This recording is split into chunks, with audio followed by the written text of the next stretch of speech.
Hello, my name is Dr. Erica Jensen. I am the principal here at Lincoln Fundamental Elementary School, and we are in the process of becoming an international baccalaureate IB primary years program school. We have applied for candidacy, and we are waiting to hear back from the IB organization about whether or not our application for candidacy has been accepted. And if it is, we will begin our candidacy phase next school year. I know a lot of parents have questions about what exactly this means for Lincoln and your students, and so this is just a brief overview to give you some additional information. I want you to think about what is the most important thing for your child to learn at school. When this question was asked in person to our parents who were able to attend the parent information night, a lot of parents told us things like it's important that our children learn to be collaborators. It's important that our children learn to be problem solvers. It's important that our children learn to be critical thinkers. Not one parent said the most important thing for my child to learn is to how to be a good test taker or how to pass the state test. There are skills that we want our kids to know and have and be able to do that are not always things that are measured by a traditional report card. And typically, that is what parents want in their child's education. Just to give you a brief history of Lincoln Fundamental as a school, in October of 1889, the very first school in Corona opened. It was on 10th Street. It was called Lincoln School, and it was home to kindergarten through 12th grade. It was a one-room schoolhouse, if you will, a little larger than one room, but all kindergarten through 12th grade students did go to one school. Eventually, there was a need to separate the elementary students from the junior high and high school students, and Lincoln Elementary School opened in our present location here on Fullerton Avenue in 1950. In the late 1970s and early 1980s, there was a push in the community for there to be more parental control over what was happening at the school site, and this push for a fundamental education for children started to come about. And you can see here some minutes from board meetings and some clippings from newspaper articles about the move from becoming a traditional elementary school to Lincoln becoming a fundamental elementary school in the late 1970s and early 1980s. You can also see here the parents really wanted Lincoln as a school of choice for their children. Parents would camp outside of the school for days and days, waiting for registration so that they could get their kindergarteners into Lincoln. And over the course of time, that did change. In the mid-1990s, the board adopted some policy that said that all registration would happen centrally, and that is where the lottery process came in for our school here at Lincoln. You can also see here how the enrollment, the demographics of our school has changed over time. In the 1993-1994 school year, Lincoln was home to over 1,100 students, and you can see here the majority of those students were white. And today, our population has gotten much smaller to currently about 650 students on campus today. And you can see now the majority of those students are Hispanic, with the next largest percentage of students being Asian. So big change in our demographics over the course of the last several years. When I first came to Lincoln and introduced myself to the teachers, I asked the teachers and the staff, what does it mean to be a Lion? And these are some of the things that they shared with me. This was kind of the culture of the school: high expectations for teachers and students, high expectations for families, dress code, patriotism, lots of family and parent involvement, straight, quiet lines, discipline, rules. Those are all parts of the things that we do here. The memory challenges, classical reading, book reports, those are all very much traditions that have been a part of Lincoln for many, many years. As the school year got started, I asked the teachers, similar to the same question that I asked at the beginning of the presentation, in terms of what is the most important thing for students to learn. I asked the teachers, what are the skills, what are the mindsets, and what are the literacies that we want students to have when they leave our elementary school at the end of sixth grade? And then again, what do we think is important for students to know and be able to do by the time they graduate from high school? And we did work together collectively as a staff to answer this question. And our teachers created portraits of a graduate. And so we talked about what are the skills, literacies, and mindsets we want our Lincoln Lions to have by the time they leave us at the end of sixth grade and again at the end of high school. And you can see here what our teachers came up with. They really want students to be critical thinkers, collaborators, problem solvers. They want them to be literate in multiple areas, not just being able to read their language arts text, but science literacy, social literacy, financial literacy. We want them to be able to understand other perspectives, to be responsible citizens and technologically skilled. A lot of things we really want for our students, and probably a lot of the same things that you want for your child as well. So what does this mean for us now at Lincoln? So how do we, as a school within the Corona-Norco Unified School District, start to take flight and have a program that matches what our aspirations are for our students? What we know is that 65% of children entering elementary school today will ultimately end up working in completely new job types that don't even exist yet. If we continue to prepare our students to do the jobs that we're currently doing today, we're doing them an incredible disservice. We really want to make sure students are prepared for the unknown of what the future has in store for them. We really want them to be able to be critical thinkers and problem solvers so that way they can adapt to the changing workforce that they will enter when it is their turn. We cannot know the future. So really what we want is an inquiry-based education that will empower students to reflect on, find, and solve problems in their lives. Those are the most important skills that we can teach children. So what does it mean to be an IB primary years program school? The PYP, or primary years program, is student-centered, it is academically challenging or rigorous, and it is based on best teaching and learning practices. So you can see here student agency. The student is at the center of how we design learning experiences for our children. We want the learner to have some control, some sense of choice and voice over their learning environment. We want our learning and teaching practices to be current, research-based teaching practices that are going to be best for helping our students learn and absorb the information that they need to.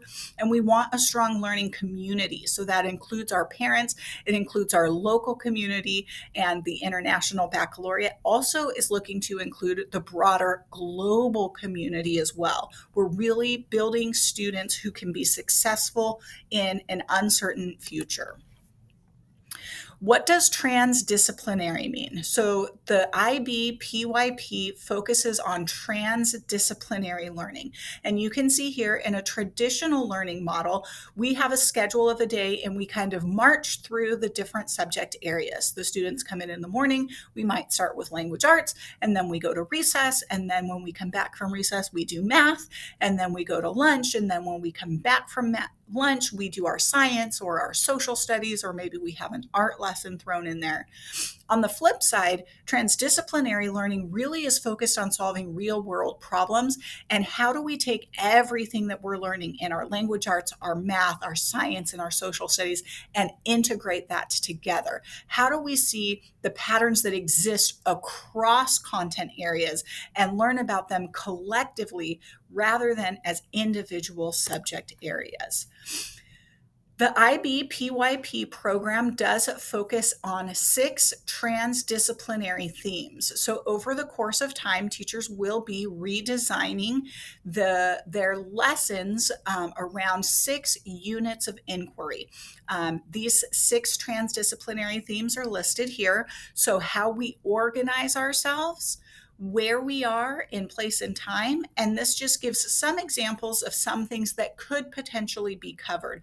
This is how other schools have organized their units of inquiry. Our teachers will be working together with our current core curriculum to organize our 6 transdisciplinary units of inquiry. Then we also have how we express ourselves, sharing the planet, and then we move into how the world works and who we are. And so these 6 transdisciplinary themes exist in TK through 6th grade. TK and kindergarten only focus on 4 of the 6, but 1st grades through 6th grade will learn all 6 transdisciplinary themes. And then as the teachers start building their units of inquiry, then we'll be able to see how each of these themes grows over the course of time, from 1st grade to 2nd grade to 3rd grade, all the way up through 6th grade. So what does transdisciplinary learning look like in the classroom? Well, as I mentioned, teachers will be designing their units of inquiry. Their units of inquiry will be engaging. So there will be more opportunities for students to have some sense of choice and control over their learning pathway. Their units of inquiry will be significant. It will be something that students want or need to learn about. It will be relevant. It will help the students understand and take action in the world around them. So how does it apply to their everyday lives today? And why will they need to know this in the future moving forward? And again, it will be challenging. So how can we help our students dive a little bit deeper into asking questions and really understanding the heart of the issues that they're studying?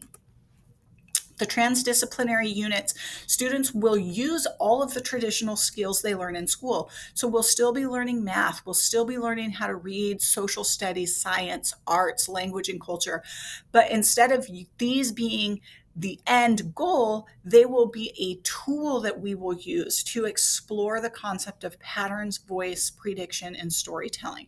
So these will all be integrated together rather than being taught in isolation.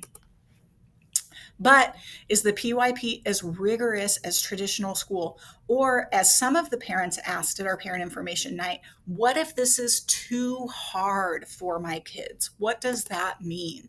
Well, we will still be using the state curriculum standards. California State Common Core standards will still drive everything that we do here at school. We will continue to use our district core adopted curriculum, Benchmark Advance for language arts, illustrative mathematics for math, and then the supplementary materials that we're using currently for science and social studies while we wait to adopt new core materials in those areas. It will still be the same content, and it will still be the same materials that students in other schools across the district will be using. However, rather than learning each of those things in isolation, the skills and knowledge will be taught in the context of transfer towards problem solving.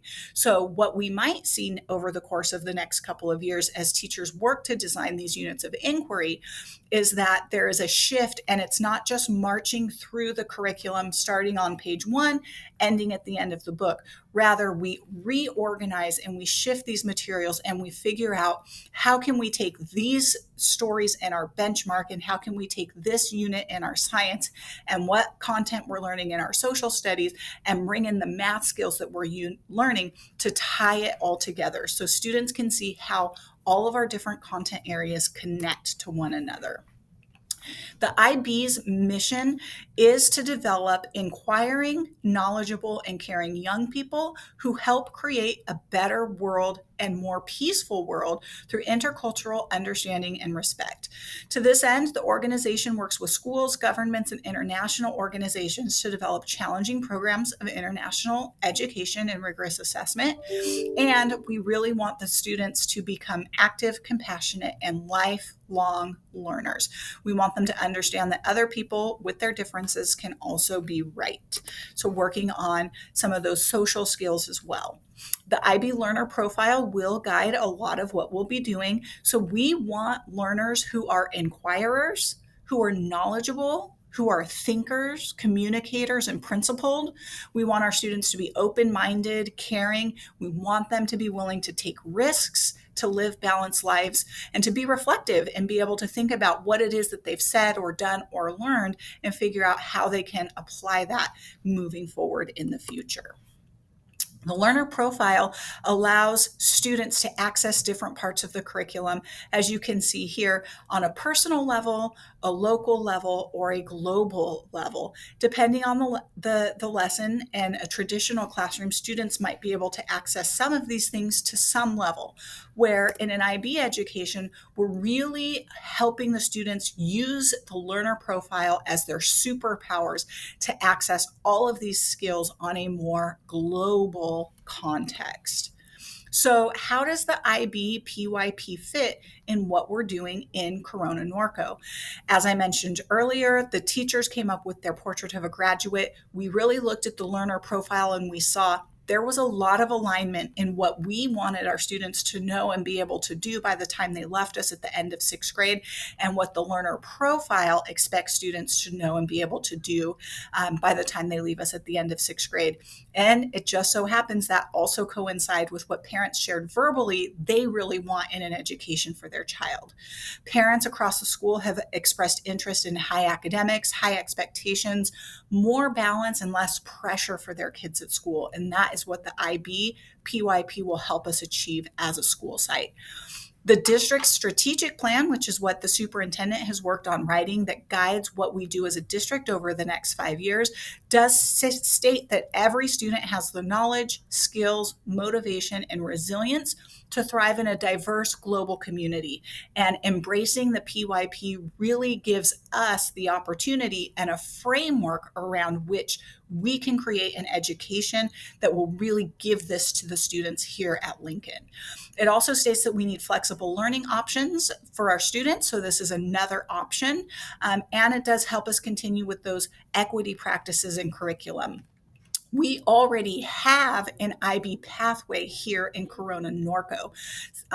Corona Fundamental Intermediate School and Rainey Intermediate School already are home to the MYP, or the Middle Years Program. MYP, or Middle Years Program, can start as early as sixth grade, as it does at Rainey, and goes all the way to 10th grade. So that continues into the high school level at Centennial High School. Then from the Middle Years Program, the students can move into the DP, or the Diploma Program, and that's for 11th and 12th graders at the high school. Excuse me. So bringing the PYP here to Lincoln allows us to complete a pathway for our students. In IB education, is about developing, inquiring, knowledgeable, and caring young people. We want active, compassionate, and lifelong learners. We want students to make sense of the complexities of the world around them. We want them to be critically engaged. We want them to have stimulating ideas and meaningful relationships with each other. The international mindedness is about a common humanity, openness to the world, and recognition of our deep interconnectedness. We want students to be able to reflect on their own perspective, culture, and identities, as well as those of others. Multilingualism and study in more than one language. Bringing PYP to our school will allow us to expose our students to a second language as well. And there will be a focus on global engagement and meaningful service within the community. We want a broad, balanced, conceptual, and connected curriculum. A lot of our core curriculum is already moving in this direction, so this just gives us another platform on which to get better at doing that for our students. We want students to be able to integrate their learning, learn about the world in ways that reach beyond the scope of individual subjects, and again, really seeing how everything is transdisciplinary and tied together. We will also have new approaches to teaching, really not so much new as much as a rededicated focus on designing units around inquiry, a conceptual understanding, developing in local and global contexts. We really want effective teamwork and collaboration happening in the classroom. We're going to remove barriers to learning, and we're going to use our assessments to inform our instructional practices. We want our students to develop thinking skills, research skills, communication skills, social skills, and self-management skills. And all of this are the ultimate goals of an IB education here at Lincoln.